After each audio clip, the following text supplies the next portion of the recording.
race about to get underway. Cars are on the way towards us now, and let's see, is it going to be Dave Russell that gets into the lead? He's alongside Alex Smith into the first corner. I think Smith is just about going to have his nose ahead, so it's Smith leading, and Russell's second, and White third, and England fourth, but White's majorly out of shape there, so he's going to lose out at least one place to Phil England, who's now hassling Dave Russell as they head down through Denton's towards the right-hand Cascade at the start of this first lap of the second race for the Armed Forces Race Challenge, but it's Smith that leads in his Integra Type R. Yeah, so as I predicted, Phil England away well. He might now lose a place to Mark White, though, who's coming back at him as they head down the Lakeside Straight for the first time and towards the quick left-hander at Island Bend. All of them safely through the first couple of corners by the looks of it, despite a couple of sketchy moments over the curb at Old Hall. The order at Shell, though, it is now Honda, BMW Honda, as we saw, I believe, in the early stages of race number one, but it is still Alex Smith leading the way, then Russell second, White third, and Phil England, as I thought might happen, just slipping out of the overall podium position. The Subaru, once we get going,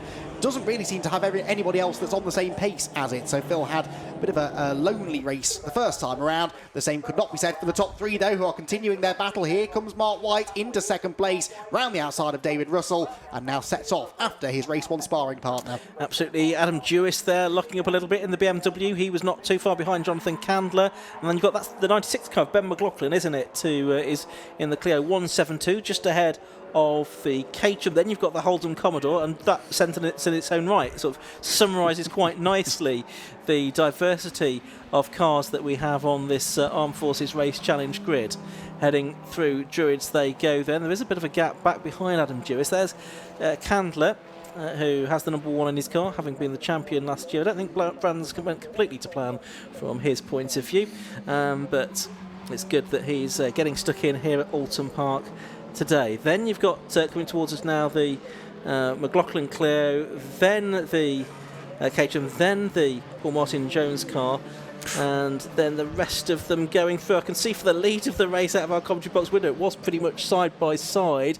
It is still just about Alex Smith holding on though, Andy. Yeah, Mark White had a big lunge up the inside at Old Hall Corner, nearly got the job done. He's hunting around again, heading for Cascades for the second time, but it is still the Integra ahead, and of course as they battle, David Russell not being dropped either. Good exit from Cascades there from Mark White, gets himself up alongside, gets his nose ahead, and he's got the preferred line for Island Bend. That might not matter though, because I think he's cleared the Integra. No, not quite. Smith, very brave into the corner, carries the speed round the outside, and that gives him the inside line for the Shell hairpin. Who comes out of this on top, Ian? We'll find out. I still don't know, actually. They're still side by side all the way around Shell Oil's corner.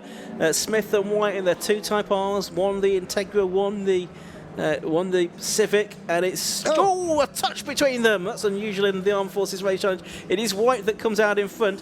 The Integra loses ground because of that, and it's Russell that actually is the biggest loser there, and Phil England with the pole that he's able to get with the four-wheel drive out of the slow corners, he gets ahead of both of them, and he goes up into second place ahead of Smith, and Russell now in fourth. That was all really caused by that little touch between the Integra and the Civic and the momentum that Alex Smith lost. Yeah, it put Smith completely on the wrong line through the chicane, then he picked up a load of understeer mid-corner, and that just absolutely destroyed his exit speed. But Phil England read the situation perfectly and blasted past a lot of them into second place, and he looks quicker in this race, I'd say, than he did in race number one. I know he benefited from that battle then, but the car looks quicker. He's gapped the rest of the field a little bit more quickly than he did earlier on today, so we'll see whether he can keep that going over the remaining 16 minutes of the race, which comes towards the completion of its second lap now. Through Lodge Corner they go. There's the Peugeot then of Candler in fifth position, the number one car. And some good battling going on further back. The Commodore's not lost as much ground this time either. The Clio is losing ground though. That's Ben McLaughlin going rather slowly underneath the vehicle bridge there, so it looks like he's got a problem. Man that was leading the championship coming into this round, and he's being lapped by being passed by quite a few cars into the corner. There's the Kieran Lambourne BMW. Looks like the exhaust is holding up quite well on that. And what's the car in front of him? Oh, that'll be the Daewoo. Very nice, very nice. Yes, it will. And unique car it is on the grid. It's about to lose a place, though, I think, to the BMW, which does slip through on the inside at Old Hall Corner. Sideways for Lambourne, but he gathers it all together. Now, at the front of the field, Phil England has set the fastest lap of the race, a 2 minutes 0.039. His fastest lap earlier on was a 2 minutes 0.067. So actually what it is that everyone else is going a little bit more slowly than they were in the earlier race. And Phil England, off like a rocket, is actually chasing after Mark White. He was closing in on Mark as they left our view down towards Cascade. So I'll be interested to check back in with the leaders. They're coming over Hilltop towards the Hislop chicane, but Mark White may not have this race sewn up just yet. Unsurprisingly, Ben McLaughlin's Broken Clear has made its way into the pit lane. There's our Class D winner from race 1, Doug Inglis, heading through, and he's in 12th position overall. But we saw this, he had a relatively good start in race 1, then dropped back a bit, back into the clutches of Trevor Hancock, and this race is currently in second in Class D in 18th position, but we'll see if they close into one another as the race goes on. We've got the Holden, then the Mazda. That was off, wasn't it, in the first race? Gareth Moss in the 26 car. And then you've got the Paul Chapman Clio just in behind him as well. So we are working lap 3 of the race. Mark White it is that continues to lead from Phil England and Alex Smith. There is the number 22 car, which is the Paul Mellor Caterham 7, the driver from Seaford, 54-year-old aircraft engineer. First season of racing, he's done some auto testing for this. It's a Rover K series engine car that he's owned for 8 years, that Caterham, and it's done 80,000 miles on the road. Meanwhile, some flames are being spat by the Holden. I enjoyed that. I don't think I was the only one that did either. That is the sort of iconic shot of a V8 type racing car, isn't it? It's closing in on the car ahead now as well, actually, as they head through Old Hall Corner. Lead gap is out, by the way. Mark White now starting to establish himself out in front, but second, third and fourth pretty much nose to tail as they began their fourth lap of racing. As further back there, the MX-5 finally does lose that position, I think, now, down towards the bottom of the hill. So Chapman gets ahead of Gareth Moss, and here comes the Holden. This is for 7th position, isn't it? Paul Mellor now has to give second best to the V8 powered number 62 machine, which blasts through into 7th, but now they're about 13 seconds or so behind the top half dozen, so that might be as good as it gets. And we've got the 3 Pauls together again. Paul Martin-Jones, Paul Mellor and Paul Chapman all together in 7th, 8th and 9th position. Meanwhile, 2nd, 3rd and 4th are equally as close to one another. They don't share a name though. Phil England, Alex Smith, Dave Russell. In 3 different classes, classes A, B and C respectively. Russell leading his class by about 7.5 seconds from Jonathan Candler in the Peugeot a bit further back.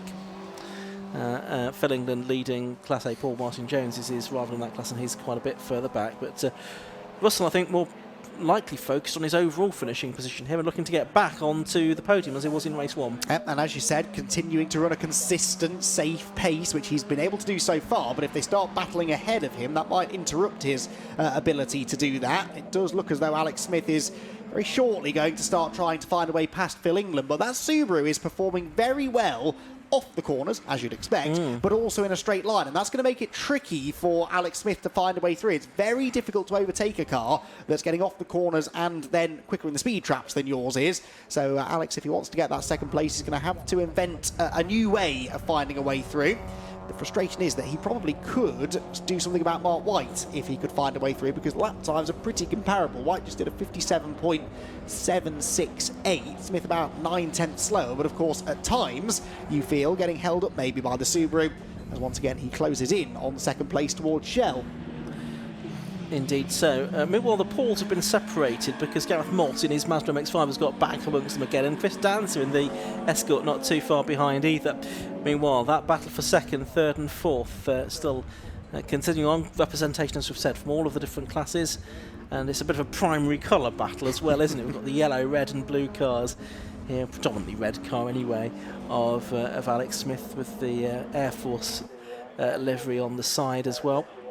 Down to the chicane they come, at the bottom of the hill, a favoured viewing position for so many spectators. Watching the cars heading their way through that, and now through Licker Brook and up Clay Hill once again. They've not lost sight of Mark White, have they? whose best lap on the last lap of 1:57.7, a little bit off what he did in the first race. See if we can do anything. Well, he has got a clear track, because I suspect he's not going to have a clear track for too much longer, as traffic will start to come into play.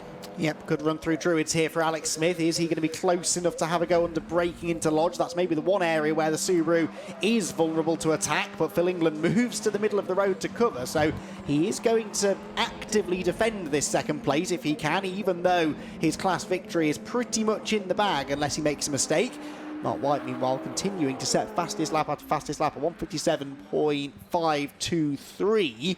What was his fastest lap earlier on today? It was a 56.1, so we're quite a way off that pace, actually, but then he doesn't really need to push. He's gapping them anyway because they're all busy battling for second place. They are indeed, and they're lapping within a couple of tenths of one another, aren't they? 1:58.2s and 1:58.4s. The lap times that these three cars are pulling in at the moment, now 3.5 seconds behind the race leader, this group of cars, as they turn their way through the left-hander at Island once again. Phil England in that number 8 car, second place car, 45-year-old project manager from Louth, 2-litre turbo car from 1997. Originally it was his road car, and he's converted to doing sprints and time attack events over the years. Then you've got Alex Smith with this 1996 Type R with the K20 engine that he's sort of built between his deployments about 3 or 4 years ago now. There's Doug Inglis. Now he's still in the lead of Class D, but as I predicted, he has dropped back down the order. He's gone to 15th now, and he is still a couple of places ahead of Trevor Hancock. So there's about 8 seconds between the two of them. So he looks reasonably safe still for his class victory, but as I said, he seems to make a good start to the race and then drop back a little bit. Actually, where did he start for this race? He started 18th, got up to 12th, and now he's dropping back down again. Yes, but you often see that. Again, that is a car you'd expect to make good progress early on, lightweight and pretty good off the line, so maybe flattering slightly that position after a couple of laps and then slipping back to where he ought to be, but still lapping quicker than second place in class, so that shouldn't change hands. Across the line comes a place that battle for a position that may well change hands. Second position, Phil England, Alexander Smith. Alex has been within a car's length or so of the Subaru now for a lap and a bit, and just hasn't yet been able to find a way through. Whilst up the road, look at that, Mark White in a world of trouble, surrounded by back markers. These are some of the 116 BMWs, and this is massively delaying the race leader. Now, he had time to play with, 3.3 seconds up the road at the beginning of the lap, but he could have done without that. He certainly could. So, of course, now the back markers will be in the way of the likes of Alex Smith, as they are right now. Smith ahead of Phil England now, so they have swapped around. Smith on the last lap did a best lap of the race, a 1:57.512, and he has got ahead of Phil England, possibly with that as they came into this traffic. They've got a bit of daylight between themselves and Dave Russell now as well in the BMW, as England goes past the number 4 car of Mel Highland there, the 35-year-old from Dublin, a driver in the Armed Forces. First season of racing for him in the Army Sports Car Racing prepared car. 65 then, Mark White in the lead of the race with 6 minutes and 40 seconds left to go. He's climbing back up the hill. The 113 car is into the pit lane by the looks of it, which is Paul Chapman in the Clio, so he dropped back a little bit outside of the top 10. So he's presumably got a problem which has caused him to head into pit lane. Meanwhile, second and third a bit more spread out than they were, and Dave Russell not really in the picture now. No, he's not, is he? Dave Russell hasn't looked as competitive, strangely, as he did earlier on in the day. Whilst conversely, Phil England really holding his own now in third place. Yes, he's lost that position to Alexander Smith, but running a lot more strongly than he did in race number 1. Phil England comes across the line. The lead gap is 4 seconds, because in the end, actually, Smith was slower by a couple of tenths than Mark White. So I think second place might be the position that Alex Smith has to settle for here now. Just lost too much time behind Phil England. But Phil England now coming across on one of the MR2s. Phil's best lap in this race is now a 57.677. So, wow, yeah, he's going almost 4 seconds quicker than he did in race 1, Phil England. So he has found a big chunk of performance and looks as though maybe he'll be rewarded with an outright podium. Certainly looks like that could be on the cards. Although, in the first part of this lap, was Dave Russell starting to close back in on him, because the gap between them was 4 seconds at the start of the lap, and it ain't 4 seconds now. So as Phil England, having been picked up by Andy McEwen, actually got a bit of a problem. Meanwhile, Mark White still seems to be going pretty well in that number 65 car. Chalky White, man from Wantage, operations manager with Mission Motorsport, which do such tremendous work. He was the runner-up in 2023, and he's got the... Oh, and that's Andrew Holmes going off in the MGB, so that's a shame to see the roads to leave the circuit for the driver from Chesterfield over in Derbyshire. And one of the 116s going through, of which there were quite a few. Highland there in the number 4 car. 300 is Ewan Evans, who coming into this weekend was leading the Novice Championship and the Graduate Championship as well, which run alongside the main Armed Forces Race Challenge. Jonathan Candler there, you can see he's now getting stuck into these back marks as well in the number 1 car. He's in 5th position overall with his beautifully turned out Peugeot 306 GTI. The other points table we have is for the teams championship as well, where the services sort of do battle with one another. The Navy and the Marines were narrowly ahead of the RAF, the Veterans and the Army coming into this meeting. We'll have to see how things look between the different services after that, Andy. That was Kieran Lambour going slowly, I think, out of Britain. So that number 7 BMW that had the exhaust falling loose in race 1, but never lost any pace because of it. Well, this race, the car keeping itself at least externally together, but something seems to be going wrong underneath, because he was definitely slowing as he came over hilltop. So this is the battle for the final place inside the top 10 that was just going through there. Moss and Dancer. A bit further up the road, you've got Martin Jones and Mellor making their way through. Martin is just looking a little bit out of shape on the exit of Lodge Corner. Over the line they're going to go again with 3 minutes of the race left to go. It's still Mark White leading in that 65 car from 84 Alex Smith, 8 for England, 12 Dave Russell, and 1 Jonathan Candler. Andrew Holmes, by the way, we saw pulling off at Druids, did complete that lap, so he got going again. So not sure what the issue was. Obviously an intermittent problem of some sort for Andrew. Not to be confused with our Alpha Live camera operator, Andrew Holmes, who is somewhere around the circuit filming the racing. I did wonder for a moment, but then I just saw he put a message on our WhatsApp group. So if he's driving whilst doing that, then that is definitely to be frowned upon. But yes, the MG unfortunately slowing, but then did eventually get going once again. And hopefully will continue until the flag. And Shell goes the Holden. Mark White then 5.2 seconds up the road from Alex Smith, and David Russell still not really able to get within striking range of Phil England, is he? Chris Dan's got ahead of Gareth Moss by the looks of it for the 9th position, and there you can see the evidence that Andrew Holmes is back on the circuit. Indeed. So there is Smith in the background. It looks like Phil England in the number 8 car, just breaking a little bit more of a breakaway again from Dave Russell, having been reeled in on the previous lap. His last lap was a 1:58, the previous lap was a 2:01, so I think there must have been a bit of a mistake from Phil England on the previous lap that dropped him back into the clutches of Dave Russell. Having said that, what was 9/10 of a second at the start of the lap, it was looking like less than that now, although they're back into the back marker lappery once again. I think he's just struggling under braking a little bit. He's braking a lot earlier than David Russell is and not carrying the speed into the corners, but then he's being rescued by that four-wheel drive traction and the extra horsepower that he's got down the straights. So he should be okay, I think. Even if Russell gets any closer, it would be difficult for David to get through, unless he fancies a real lunge under braking. But they are in different classes, and yes, they want to finish inside the top 3 overall, but it is the class position really that matters a little bit more, as they've just worked their way past the number 64 Peugeot of Harry Townsend, who is running outside of the top 10 somewhere. In fact, outside of the top... 18th place Harry Townsend is.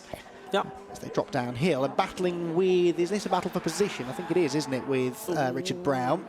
Yeah, the Harry Townsend car locks up quite heavily there into his lots. There's the Kieran Lambourne car, which is looking rather like it's been driven into a hedge. Well, I wonder, it's back up to speed now, so I wonder whether maybe we caught it recovering from a moment, maybe. Yes, I think we rather might have done there. Alex Waldeck is right behind the Daewoo of Dupsy and Cooper, and they were in 12th and 13th position, respectively, over the line. Clock is counting down to 0, but Mark White has already gone through. Yep, so he's going to get one more lap out of this. Checker flag hasn't been shown.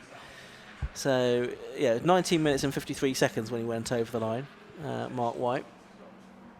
So he's going to get best part of 22 minutes of racing out of this. He's going to make it an 11-lap race, as it was earlier on. There's Paul Martin Jones in the number 62 Oulton Commodore, still there in 7th place and still second in Class A behind Phil England. Interesting that he's still got Paul Mellor for close company. There's not been much to choose between them for the whole race, I don't think, despite the vastly different nature of those cars.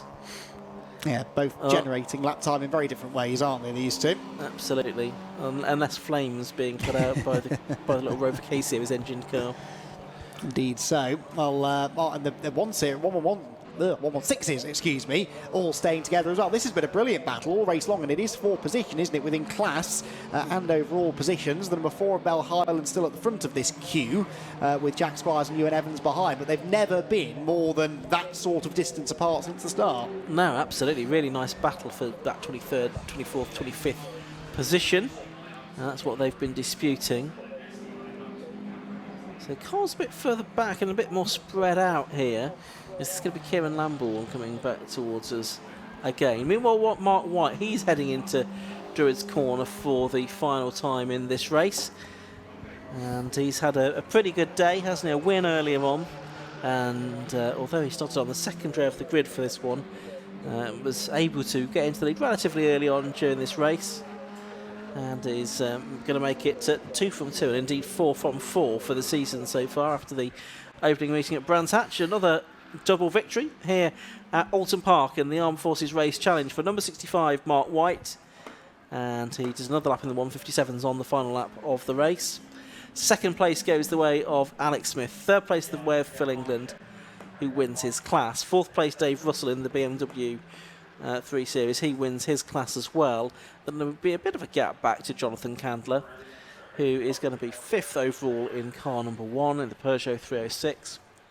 And then the next car after that should be the BMW 125i of Adam Jewis. There, no, not yet, is Jonathan Candler. So he's yet to come through. We've got back marks coming through beforehand. It's rather further back that we find Jonathan Candler than I thought. And Adam Jewis wasn't very far behind him. It was a slightly slower lap from Candler on the final lap and a slightly quicker lap from Jewis. So he did close the gap a little bit on the car in front of him. So that's the way the top 6 finished. We're still waiting for Paul Martin Jones, who should be 7th in the Holden. Paul Mellor 8th in the Caterham. Chris Dunson 9th in the Escort. And Kieran Lambourne 10th in the E46 330 BMW. So they're all going to come through. Andrew Holmes as well after his drama in the middle of that race. But certainly up front we had some entertainment again, Andy, in that one, with Mark White eventually coming home with a sort of 9-second victory, so relatively clear cut in the end. Yeah, I'd be interested to have seen how different it might have been had Alex Smith been second the entire race. It kind of felt that once he got past Phil England, he wasn't ever really in with much of a chance of catching White, and indeed his pace was not as quick as it had been in the earlier race, so maybe he knew that as well and just sort of stroked it home. But yeah, entertaining battling going on behind, definitely, and that is what we like about multi-class racing, such a wide variety of car out on track, still cars battling to the line. That's the Daewoo, isn't it, that has just about, I think, held on to its position to the timing line. And yeah, some good scrapping, and the main thing is the majority of them getting to the end of that race with minimal damage, and they'll be looking forward, I'm sure, to their next event in a few weeks' time. Yes, they will indeed. The Armed Force Race Challenge continuing with the 750 Motor Club later in the year, but we're going to have a look at the result of that race now. 65 Mark White it was that took the victory at the end of 11 laps in his Honda Civic Type R.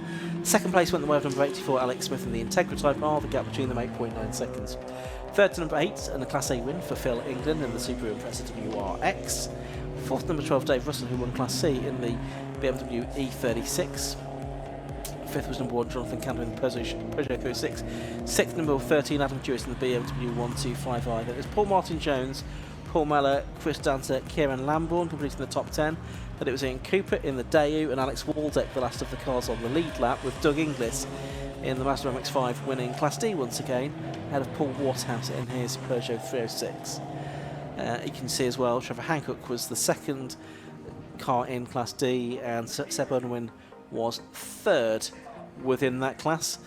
Best of the 116s was Seb Unwin, quite a few of those completing the race. Gareth Moss, we lost him towards the end, not sure what happened to him with the MX-5, but he wasn't classified there. You can see showing 27th, and I think there's probably one or two more that didn't make it to the end. Yeah, Lloyd Fountain, Paul Chapman, Ben McLaughlin all sadly retiring from that race before the end. So that's the Armed Forces Race Challenge. Hope you enjoyed that.